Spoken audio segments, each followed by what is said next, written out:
وعلیکم السلام. بسم اللہ الرحمن الرحیم. السلام علیکم ورحمۃ اللہ وبرکاتہ. اللہم صلی علی محمد وعلی آل محمد کما صلیت علی ابراہیم وعلی آل ابراہیم انک حمید مجید. اللہم بارک علی محمد وعلی آل محمد کما بارکت علی ابراہیم وعلی آل ابراہیم انک حمید مجید. روایت ہے ترمذی کی 2368. جب رسول خدا صلی اللہ علیہ وسلم جب نماز پڑھاتے لوگوں کو گر پڑتے بہت لوگ کھڑے کھڑے نماز میں بھوک کے سبب، اور وہ اصحاب صفہ تھے. پھر جب نماز پڑھ چکتے رسول خدا صلی اللہ علیہ وسلم جاتے ان کے پاس اور فرماتے اگر تم کو معلوم ہو جو مرتبہ تمہارا ہے اللہ کے نزدیک اور جو ثواب ہے اس فقر و فاقہ کا اس کی درگاہ میں، تو دوست رکھتے تم کہ زیادہ ہو تم کو فاقہ. اصحاب صفہ کچھ صحابی تھے رسول خدا صلی اللہ علیہ وسلم کے مسجد کے پیش دالان میں رہتے تھے اور دنیاوی امور کے اندر مشغول نہیں ہوتا تھے. بس ان کا کام یہ تھا کہ بس مسجد میں ہر وقت بس 24 آور مسجد کے اندر رہنا، مسجد میں خادم کی حیثیت سے رہنا، اور آپ صلی اللہ علیہ وسلم کی حدیثوں کو زیادہ سے زیادہ یاد کرنا، ان کی زیادہ سے زیادہ حدیثیں سننا اور اس کو حفظ کرنا. بس ان کو اس بات کا کسی چیز کا کوئی ہوش نہیں ہوتا تھا کہ دنیا کدھر جا رہی ہے، کیسے پیسہ کمانا ہے، کیا کرنا ہے، شادی کرنی ہے، دنیا کمانی ہے نہیں کمانی ہے. ان کو پوری دنیا سے بالکل وہ لا تعلق تھے، اور وہ وہیں بیٹھ کے بس صرف اللہ اللہ بس اور کچھ نہیں کرتے رہتے تھے. وہ تھے اصحاب صفہ. ان کے بارے میں، اور وہ اتنے زیادہ اس چیز میں مشغول رہتے تھے کہ ان کو کھانے پینے کا تک کہ کوئی اس میں کوئی پرواہ نہیں تھی، کہ وہ اتنے بیچارے اتنے دن تک بھی کھانا نہیں ملتا تھا اور وہ بھوکے پیاسے ہی وہ لگے رہتے تھے کہ نماز کے اندر بھی نماز پڑھتے پڑھتے گر جاتے تھے. اس کے بارے میں ان لوگوں کے بارے میں آپ صلی اللہ علیہ وسلم نے کہا کہ اگر تمہیں پتہ ہوتا کہ تم لوگوں کا رتبہ اللہ کی درگاہ کے اندر کتنا ہے تو تم کہتے کہ اور ہو فاقہ مجھے، اور ہو. اتنا بڑا ان کا اللہ کو عزیز ہے وہ لوگ سارے کے سارے. اور وہ مشغول رہتے دینی کام میں، شبانہ روز تحصیل علوم دین اور حفظ و احادیث نبوی میں ہر وقت شامل رہتے. اور ابو ہریرہ رضی اللہ عنہ بھی انہی میں تھے. جبھی ان سے بہت زیادہ احادیث مروی ہیں کہ ہر وقت آپ صلی اللہ علیہ وسلم کی حدیثیں جمع کرنے میں لگے رہتے تھے اور ان کے ساتھ حفظ کرنے میں، کہ ان کی جو فرمایا اس کو حفظ کیا. ہر وقت ان اصحاب صفہ کے اندر حضرت ابو ہریرہ رضی اللہ عنہ کا بھی نام ہے اس کے اندر. یہ لوگ اللہ تعالیٰ کو بہت عزیز ہوتے ہیں اس قسم کے لوگ. اور جبکہ اگر آج کے دور کے حساب سے اگر دیکھا جائے تو لوگ ایسے لوگوں کو کوئی خاص ویلیو نہیں دیتے، اور لوگ سمجھتے ہیں کہ یار پتہ نہیں کچھ غریب سا آدمی ہے، مفلس سا آدمی ہے، کچھ مانگ ہی نہ لے، اور ان کی کوئی خاص ویلیو نہیں ہوتی ہے کیونکہ وہ بس دین کے کام میں لگے ہوتے ہیں. ان کو پتہ ہوتا دنیا دار ٹائپ کے لوگوں کو ان کی تو نہ کوئی بظاہر کوئی سورس ہے، نہ کوئی بظاہر کوئی انکم ہے، نہ کوئی بظاہر کوئی ایسی ہے کہ لوگ ان کو ایسا کوئی خاص جانتے ہیں. لیکن اللہ کے یہاں ان کی اتنی عزت ہے کہ اگر وہ درگاہ اللہ کے بارگاہ کے اندر ان کو پتہ چل جائے کہ ان کا کیا رتبہ ہے اللہ کی بارگاہ کے اندر، تو وہ یہ اور کہیں کہ ہم یہی کریں اور ہمیں فاقہ بالکل اس سے بھی زیادہ ہمیں فاقہ اور ہمیں عزیز ہے اس چیز کو. انسان کا پتہ تھوڑی ہوتا ہے کہ اللہ کو کون عزیز ہے اور کون نہیں. انسان اپنے آپ کو ہی بڑا سورما سمجھ رہا ہوتا ہے کہ ہم ہی ہیں سب کچھ، جبکہ ایسی بات نہیں ہے. اللہ کے نزدیک، اللہ کی نظر کے سامنے اللہ کو کون عزیز ہے وہ اللہ ہی جانے.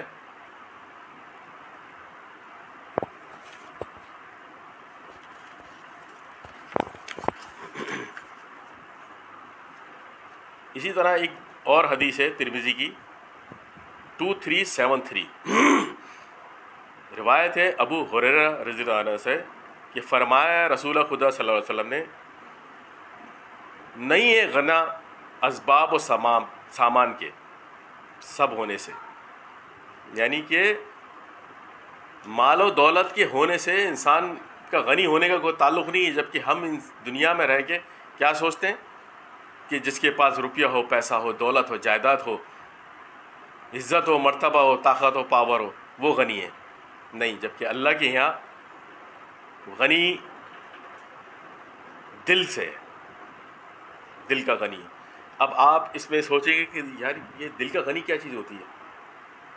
دل کا غنی وہ یہ ہوتا ہے کہ پہلے تو یہ لوگ ہے ہی بہت نایاب، کہ پہلے دنیا میں نظر تو آئے تو انسان کو پتہ چلے نا کہ دل کا غنی ہوتا کیا چیز ہے. وہ ویسے بظاہر تو بہت ہو سکتا ہے کہ بہت غریب ہو، مفلس ہو، نظر نہیں آتا، اس کے پاس کچھ ایسا کچھ خاص نظر نہ ہوتا، لیکن وہ دل کا غنی اتنا ہوتا ہے کہ وہ اگر آپ اس کو شاید آپ اس وقت پڑے تو آپ کے لیے اپنی جان بھی حاضر کر دے. وہ جو چیز بولیں گے آپ کے پاس جو چیز ہے وہ آپ کے سامنے حاضر کر دے گا.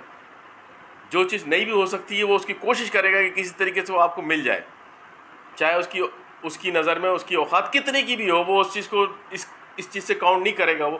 اور ہمارے پاس تو یہ چیز ہے نا کہ ہم سے اگر کوئی معمولی سے کوئی تسمہ بھی مانگ لے، کوئی کیل بھی مانگ لے، تو ہمارا دل کی دھڑکنیں تیز ہو جاتی ہیں کہ یار کہ دوبارہ کوئی بڑی چیز مانگنے نہ آ جائے. لیکن وہ دل کا غنی ایسا ہوگا کہ وہ آپ اس سے جو مانگیں گے وہ آپ کے لیے تیار رہے گا. بہت نایاب ہوتے ہیں، میں نے دیکھے ہیں ایسے لوگ ہوتے ہیں، ایسی بات نہیں کہ نہیں ہوتے ہیں. وہ ہوتا ہے دل کا غنی اصل. اب جس کے پاس سب کچھ ہے، ساری دولت ہے، مال دولت، عزت، شہرت، لیکن کوئی اس کے پاس کوئی مدد مانگنے کے لیے آ رہا، اس کی مدد نہیں کر رہا، وہ کل کو پھر کھڑا ہو جائے گا مدد مانگنے کے لیے. اس کے پاس کوئی رتبہ ہے، کوئی رتبے کی کوئی سورس ہے، کوئی جان پہچان ہے، اس کو وہ استعمال نہیں کر رہا کہ بھائی کسی غریب آدمی مفلس کے لیے کوئی کام کر دے، کسی کا بھلا ہو جائے، نہیں کر رہا ہو. اس کے بعد نہ پیسے کا صحیح استعمال کر رہا ہو، نہ اپنی سورس کا استعمال کر رہا صحیح ہو، نہ وہ وقت پڑھنے کے اوپر اپنی جسمانی طاقت کا استعمال کر رہا ہے کہ بھائی یار میں کیوں آؤں، کیوں کسی کے پھٹے میں پڑھوں، کسی کی کیوں صلاح صفائی کروں، ایسا نہ ہو کہ مجھے کچھ ہو جائے. یہ سب دل کے غنی کے لوگوں کے حساب سے ہی باتیں ساری، کہ جن کے دل کے غنی نہیں ہوتے ہیں وہ اس قسم کی حرکتیں کر رہے ہوتے ہیں بیٹھ کے. کیوں کسی قسم کی بھی ہر بات کے اندر جو ہے نا وہ اپنی ویسے تو بظاہر لگ رہے ہوں گے، بڑی بڑی گاڑیوں کے اندر آ رہے ہیں، بڑے بڑے محلوں کے اندر رہ رہے ہیں، بڑے بڑے نوکروں چاکروں کے درمیان رہ رہے ہیں، بڑے بڑے بینک بیلنس ہیں ان کے پاس، لیکن دل ان کا چڑیا کے دل کے برابر. بس اپنے لیے سب کچھ ہے، لیکن کوئی آ جائے، کوئی کسی کو ضرورت پڑ جائے، کوئی کچھ استعمال کرنا پڑ جائے تو وہ سب زیرو، وہاں کچھ نہیں. لیکن دل کا غنی جو ہوگا وہ اپنی ہر چیز لگا دے گا کہ آپ خود اس شخص کے اوپر تعجب کریں گے یار یہ کیا چیز ہے، کس قسم کا آدمی ہے، یہ رکھ لیتا اپنے کام میں. تو خود اتنا امیر نہیں ہے، تو خود رکھ لیتا بھائی. لیکن وہ اس بات کو سوچتا ہی نہیں ہے. وہ اس کو اللہ نے فطرت پہ ہی بنایا ایسا ہوتا ہے کہ وہ دل کا غنی ہوتا ہے. وہ خود اس بات سے شاید وہ خوش ہوتا ہے کہ اس کے دل کو تسلی ہوتی ہے اس بات کو، اور وہ دل کا غنی ہوتا ہے. اور اس کا اجر انسان کیا دے گا؟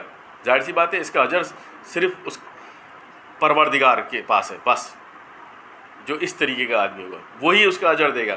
اور اس کا اجر میری نظر میں تو دنیا ہے ہی نہیں. دنیا تو ویسی ہی خسارے کی جگہ ہے، دنیا ہے ہی نہیں. اس کا اجر اس کو اس وقت پتہ چلے گا جب حشر کے میدان میں جب اس کا نامہ اعمال اس کے ہاتھ میں رکھا جائے گا، تو تب اس کو پتہ چلے گا کہ میں نے کیا نیکی کی، بھلے چھوٹی سی چھوٹی نیکی کی یا بڑی سی بڑی نیکی کی، مجھے اس کا اجر کیا ملا. اللہ تو نقطہ نواز ہے نا.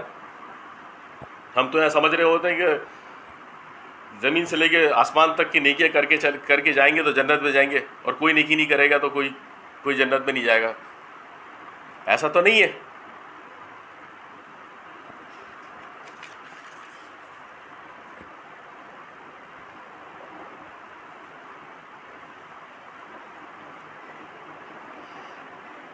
حدیث نمبر ہے 2376. روایت ہے کعب بن مالک انصاری رضی اللہ عنہ سے کہ فرمایا رسول خدا صلی اللہ علیہ وسلم نے 2 بھیڑیے بھوکے اگر چھوڑ دیے جائیں بکریوں میں، 2 بھیڑیے بھوکے وہ بھی اور بکریوں کے درمیان چھوڑ دیے جائیں تو اتنا فساد اور خرابی نہ کریں گے کہ جتنا آدمی کا دین مال کی حرص کی خاطر خراب کرتا ہے. اور حقیقت ہے، یہ بات ہے کہ انسان مال کے چکر میں جان بھی لے لیتا ہے، جانوروں سے زیادہ بدتر ہو جاتا ہے۔ جانور بھی ایسے نہیں ہوتے ہیں جو انسان کا دل مال کی خواہش کے لیے جتنا حرص ہوتا ہے اس کو سب کچھ اس کی 7 پشتیں بیٹھ کے گھر پہ کھائیں گی، لیکن اس کی حرص ایسی ہے کہ معلوم ہو رہا ہے کہ اس کی جیب میں شاید 1 روپیہ بھی نہیں ہے،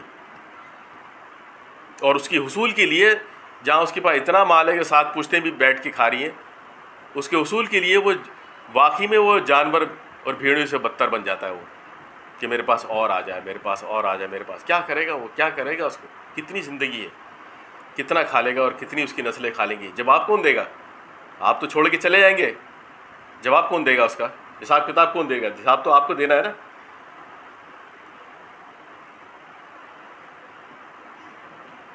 ترمذی کی حدیث ہے 2377، حضرت عبداللہ رضی اللہ تعالیٰ عنہ سے یہ کہا، سوائے رسول خدا صلی اللہ علیہ وسلم، سوئے رسول خدا صلی اللہ علیہ وسلم ایک بوریے پہ سو رہے تھے، پھر اٹھے اور اثر کر گیا نقش بوریے کا آپ کی کروٹ میں۔ آپ کی جب کروٹ سے اٹھے تو بوریے کے نشان آپ کی کمر کے اوپر لگے ہوئے تھے۔ پس عرض کی صحابہ نے کہ بنا دیں ہم آپ صلی اللہ علیہ وسلم کے واسطے ایک بچھونا۔ صحابہ نے کہا کہ جب دیکھا کہ ان کے نشان پڑ رہے ہیں بوریے کے، تو ہم آپ کے لیے کوئی ایسا بچھونا بچھا دیں۔ یعنی کہ آپ سوچیں کہ کتنی چھوٹی سی چیز ہے اور کتنی چھوٹی سی بات ہے انسان کے لیے۔ فرمایا آپ صلی اللہ علیہ وسلم نے، مجھے دنیا سے کیا کام ہے، مجھے دنیا سے کیا کام ہے، یعنی کہ ایک چھوٹی موٹی چیز بھی ایکسیپٹ نہیں کی، اور کہا کہ دنیا کی مثال میری اور دنیا کی مثال ایسی ہے جیسے ایک سوار سائے کے لیے اترا ایک درخت کے نیچے، پھر چلا گیا اور درخت کو چھوڑ گیا۔ یعنی آپ کسی بھی سفر کے اوپر کہیں بھی آپ جاتے ہیں، 2 منٹ کے لیے رکتے ہیں، گرمی بہت ہے، چلو تھوڑا دیر صبر کر لیں، کتنا دیر ٹھہرتے ہیں؟ گھنٹہ، 2 گھنٹہ، آدھا گھنٹہ، 5 منٹ، 10 منٹ، اس سے زیادہ تو نہیں ہے، وہی زندگی تو نہیں گزارنا شروع کر دیتا ہے انسان۔ بس یہی حقیقت ہے دنیا کی، اور اتنا ہی سامان ہمیں اکٹھا کرنا ہے جتنا ہمارے پاس اتنا ٹائم جو بتا دیے گئے اس کے اندر۔ روایت ہے 2378 ابو ہریرہ رضی اللہ عنہ سے یہ فرمایا، رسول خدا صلی اللہ علیہ وسلم نے، آدمی اپنے دوست کے دین پر ہے، آدمی اپنے دوست کے دین پر ہے۔ یعنی کہ یہاں پہ کہتے ہیں نا کہ انسان اپنے دوست سے پہچانا جاتا ہے۔ اب دوست کے دین کے اوپر مطلب یہ ہے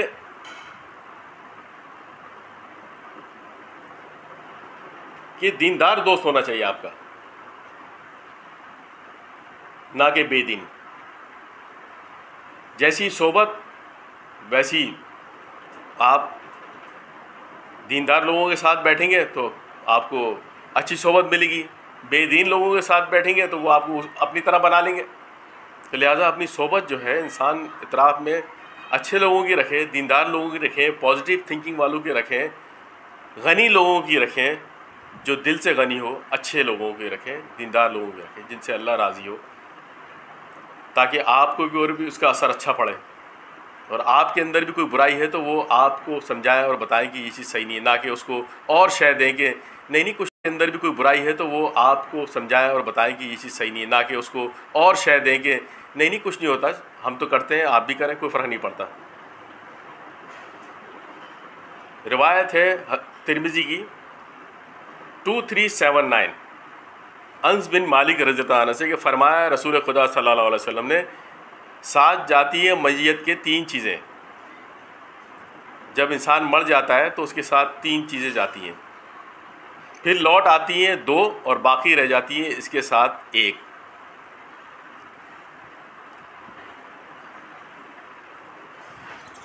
جو لوٹ آتے ہیں وہ اہل و عیال و مال، یہ لوٹ آ جاتا ہے۔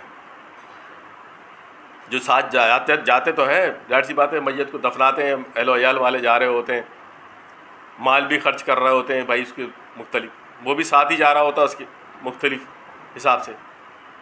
عمل جو ہے وہ رہ جاتا ہے بس وہاں پہ اس کا، کہ وہ دنیا میں کیا کر کے آیا ہے. لوٹ آتے ہیں اہل و مال، اور باقی رہتا ہے اس کے ساتھ عمل اس کا.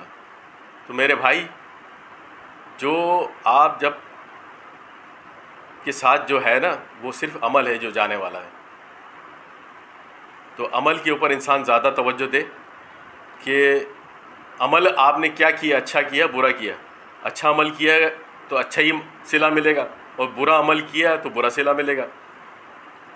تو جو قبر کے اندر انسان کو جو چیز کام آئے گی وہ انسان کے عمل ہی ہے، جس سے دل مطمئن رہے گا کہ میں کچھ کر کے تو آیا ہوں اچھا، لیکن میں برا کر کے آیا تو پھر انسان کی خیر نہیں ہے. پھر اس کی یہ بات جب انسان کو بتا دی گئی تو انسان اس کی تیاری کیوں نہیں کرتا کہ اس کے پاس اتنا ٹائم ہے نہیں، صرف اتنے سے تو دن رہ گئے انسان کی زندگی کے.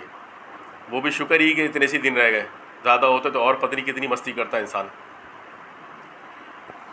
شکریہ.